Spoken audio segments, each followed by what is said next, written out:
Durante la primera mitad de los años 50, General Motors fue quien mejor comprendió la situación económica en la que se encontraba Estados Unidos después de la Segunda Guerra Mundial. Su catálogo de marcas ofrecía los modelos perfectos para cada cliente sin importar su nivel social.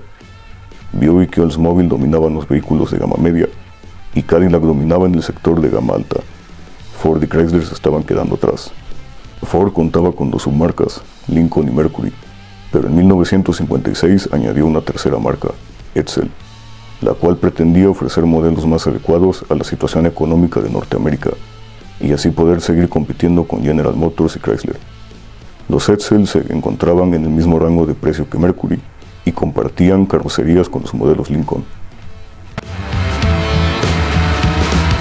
La línea de modelos Edsel tenía características innovadoras, como un velocímetro en forma de domo, el cual rotaba para indicar la velocidad, un interior con diseño aeronáutico que incorporaba luces de advertencia para indicar un bajo nivel de aceite, freno de mano activado y sobrecalentamiento del motor.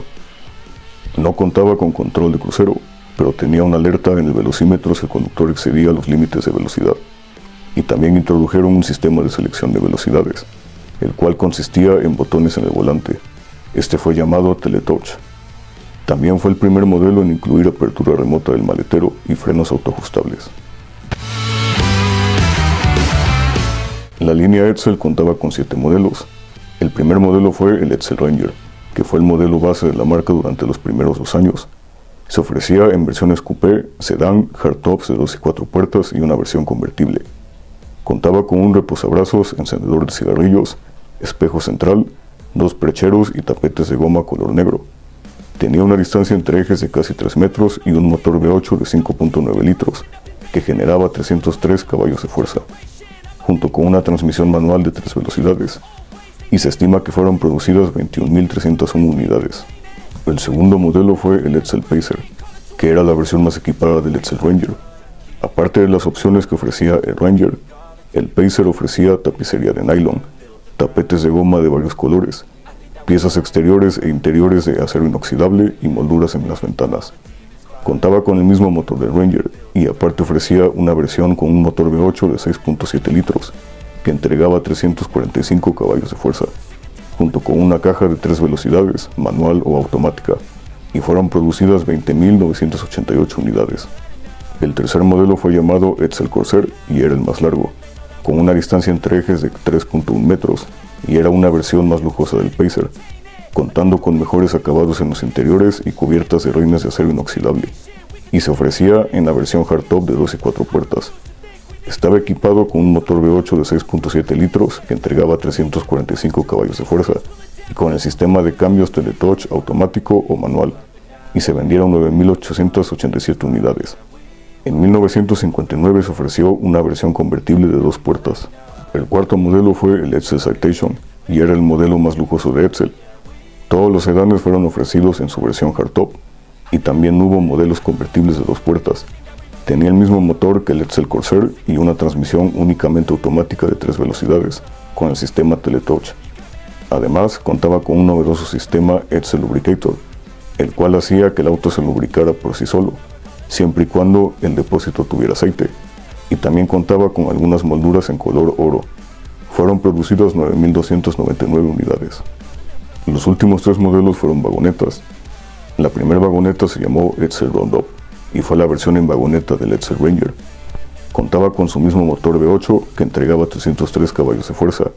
Su diseño era curioso, pues a pesar de ser una vagoneta capaz de acomodar a 6 pasajeros, solamente tenía 2 puertas, no las 4 que eran habituales en las vagonetas, y sus ventanas traseras eran deslizantes.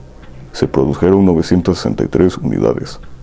El Edsel Villager fue otra versión de vagoneta del Edsel Ranger, y a diferencia del Roundup, el Villager fue el auto de Edsel que más tiempo estuvo en producción. Este modelo sí contaba con 4 puertas, y era capaz de acomodar de 6 a 9 pasajeros. Tenía el mismo motor que el Edsel Ranger. El Edsel Bermuda fue la vagoneta más lujosa que ofrecía Edsel. Contaba con un interior lujoso y paneles y marcos hechos de simulación de madera. Tenía el mismo motor que el Edsel Ranger, pero no tuvo tanto éxito de ventas, al igual que el Roundup, por lo que fueron retirados, y la única vagoneta que ofreció Edsel fue el Villager. A pesar de ofrecer autos con tecnologías innovadoras, La marca fracasó. Esto debido a que Ford invirtió mucho dinero en líneas de producción, promoción y anuncios comerciales. Esto sin hacer un estudio de mercado, por lo que los autos no se vendieron lo suficiente para poder recuperar la inversión. Además, los precios de sus vehículos eran similares a los de la marca Mercury, por lo que los clientes preferían comprar autos Mercury.